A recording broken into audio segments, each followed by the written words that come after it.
అన్నమయ్య జిల్లా రాయచోటిలో డాక్టర్ అబ్దుల్ కలాం యువ కెరటం ట్రస్ట్ వ్యవస్థాపకుడు వినయ్ కుమార్ జన్మదిన వేడుకలు ఘనంగా నిర్వహించారు. రాయచోటి పట్టణంలో దీపా బ్లడ్ బ్యాంకులో రక్తదాన శిబిర కార్యక్రమాన్ని ఏర్పాటు చేశారు. అనంతరం కేక్ కట్ చేశారు. ఈ ముఖ్య అతిథిగా అన్నమయ్య విద్యాశాఖ అధికారి సుబ్రహ్మణ్యంతో పాటు హీరో భరత్ ఈ సందర్భంగా మాట్లాడుతూ యూత్ ఐకాన్ వినయ్ కుమార్ చేస్తున్న సేవలకు యువతకు ఆదర్శమని అన్నారు. కుమార్ మరిన్ని సేవా కార్యక్రమాలు చేయాలని కోరుకుంటున్నానని తెలియజేశారు. ఈరోజు ఈ బ్లడ్ క్యాంప్ నిర్వహించడం అనేది మనకు రాయచోట్లో చాలా మంచి పరిణామం. చాలా మంది యువత ఇలా ముందుకొచ్చి వారు ఇలాంటి సేవా కార్యక్రమాలు చేపట్టడం అనేది మన వినయ్ ఆధ్వర్యంలో ఈరోజు జరుగుతూ ఉంది. దీనివల్ల ఎంతోమందికి ప్రాణదానం చేసిన వాళ్ళం అవుతాం. మనకు తెలియకుండానే మన యాక్చువల్గా రక్త కణాలు మనకు ప్రతి 6 నెలలకు ఒకసారి పునరుజ్జీవనం చేసుకుంటూ ఉంటాయి. అవి మనకు రక్తదానం ఇవ్వడం వల్ల ఎలాంటి నష్టం అనేది ఉండదు. ఇది యువత అనేది తెలుసుకొని వారికై వారు ముందుకొచ్చి ఇలాంటి కార్యక్రమాలు మరిన్ని నిర్వహించాల్సిన అవసరం ఉంది. అలాంటి కార్యక్రమాలను మన వినయ్ ఈరోజు చేపట్టి విజయవంతంగా సక్సెస్ఫుల్గా చేస్తున్నారు.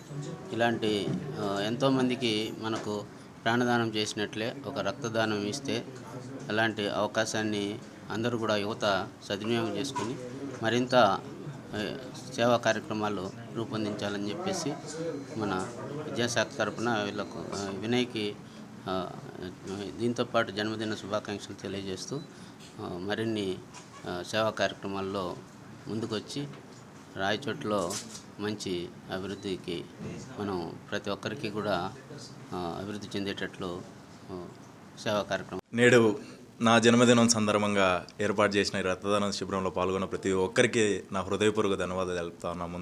ముందుగా ఈ యొక్క కార్యక్రమాన్ని విచ్చేసిన హీరో భరత్ అన్న గారికి, అలానే అన్నమయ్య జిల్లా విద్యాశాఖ అధికారి సుబ్రహ్మణ్యం గారికి, ఉప విద్యాశాఖ అధికారి శివప్రకాష్ సార్ గారికి నేను ముందుగా ప్రత్యేకమైన ధన్యవాదాలు తెలుపుతా ఉన్నా.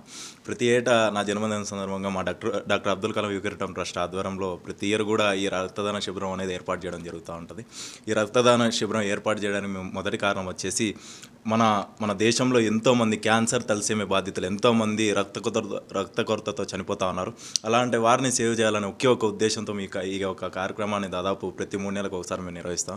అలానే నా బర్త్డే సందర్భంగా కూడా మా టీం అందరం కూడా ఒక మంచి ఇనిషియేషన్ తీసుకొని ఈ కార్యక్రమం ఏర్పాటు చేయడం జరిగింది. ఈ కార్యక్రమంలో పాల్గొన్న ప్రతి రక్తదాతకు నిజంగా నేను ప్రత్యేకమైన ధన్యవాదాలు చెప్తాను. ఎందుకంటే రక్తదాతను మనం ఎంత పొగిడినా కూడా తక్కువే. ఎందుకంటే ఒక ప్రాణాన్ని కాపాడే ఒక ఏకైక వ్యక్తి ఎవరైనా ఉన్నారంటే ఆ రక్తదాత. సో ప్రతి ఒక్కరు కూడా రక్తదాతలను అభినందించాల్సిన అవసరం ఉంది. ప్రతి ఒక్క యూత్ ముందుకు వచ్చి రక్తదానం చేయాలి అని చెప్పేసి నేను మనస్ఫూర్తిగా కోరుకుంటున్నాను. ఈ కార్యక్రమానికి విచ్చేసిన హీరో భరత్ అన్న గారి సినిమా త్వరలో రిలీజ్ అవుతా ఉంది. ఆ సినిమాని ప్రతి ఒక్కరు ఆశీర్వదించి ఆ సినిమాని విజయవంతం చేయాలని చెప్పేసి మనస్ఫూర్తిగా కోరుకుంటా ఉన్నా. మేము మా నుండి ఎటువంటిది ఖచ్చితంగా అన్న మూవీకి 100% పూర్తి స్థాయిలో సపోర్ట్ చేస్తామని చెప్పి మనస్ఫూర్తిగా ఈ మీడియా సభాముఖంగా తెలియజేస్తా ఉన్నాను. Really thank you so much అన్న. ఎన్ని పనులున్న హైదరాబాద్ నుండి విచ్చేసి ఈ కార్యక్రమానికి అటెండ్ అయిన దానికి నిజంగా ముందుగా అందరికీ నమస్కారం అండి. మన రాయచోటి నియోజకవర్గ ప్రజలందరికీ నమస్కారం. నా పేరు రాయలసీమ భరత్. నేను జగన్నాథ్ మూవీ హీరోని. లాస్ట్ టైం మీ అందరితో ఆల్రెడీ కలిసాను. నేను మంచు మనోజ్ గారి చేతుల మీదుగా టీజర్ లాంచ్ చేసాం. మన నవీన్ చంద్ర గారి చేతుల మీదుగా సాంగ్ లాంచ్ చేసాం. రీసెంట్గా 2 సాంగ్స్ రిలీజ్ అయ్యాయి. మీరందరూ నాకు చాలా బాగా సపోర్ట్ చేశారు. అదేవిధంగా నెక్స్ట్ మంత్ 20th, 25th అలాగా మన సినిమా జగన్నాథ్ మూవీ రిలీజ్ అవుతుంది. సో మీరందరూ నాకు సపోర్ట్ చేసి మన సినిమాని పెద్ద విజయం సాధించాలని మనస్ఫూర్తిగా మీ అందరినీ కోరుకుంటున్నాను. అదేవిధంగా ఇక్కడికి వచ్చిన మీడియా వాళ్ళందరికీ కూడా థ్యాంక్ యూ సో మచ్ అన్న. Thank you so much. ముఖ్యంగా నేను ఇక్కడికి రావడానికి కారణం నా తమ్ముడు, నా వెల్ విషర్. నాకు రాయచోట్లో ఏ అవసరమైనా కూడా మిడ్నైట్లో ఫోన్ చేసినా కూడా వినయ్ నాకు సపోర్ట్గా ఉంటాడు. సో ఎన్నో సేవా కార్యక్రమాలు కావచ్చు, బ్లడ్ క్యాంప్స్ కావచ్చు, ఇట్లా రకరకాలుగా మనోడు చాలా మంచి పనులు చేస్తూ ఉంటాడు. అదేవిధంగా ఈరోజు తన బర్త్డే కాబట్టి నేను రావడం జరిగింది హైదరాబాద్ నుంచి. Happy birthday Vinay. నువ్వు ఇలాగే మంచి పనులు చేస్తూ ఎంతో మందికి ఇన్స్పిరేషన్గా యూత్కి అలా నువ్వు ఇంకా మంచి కార్యక్రమాలు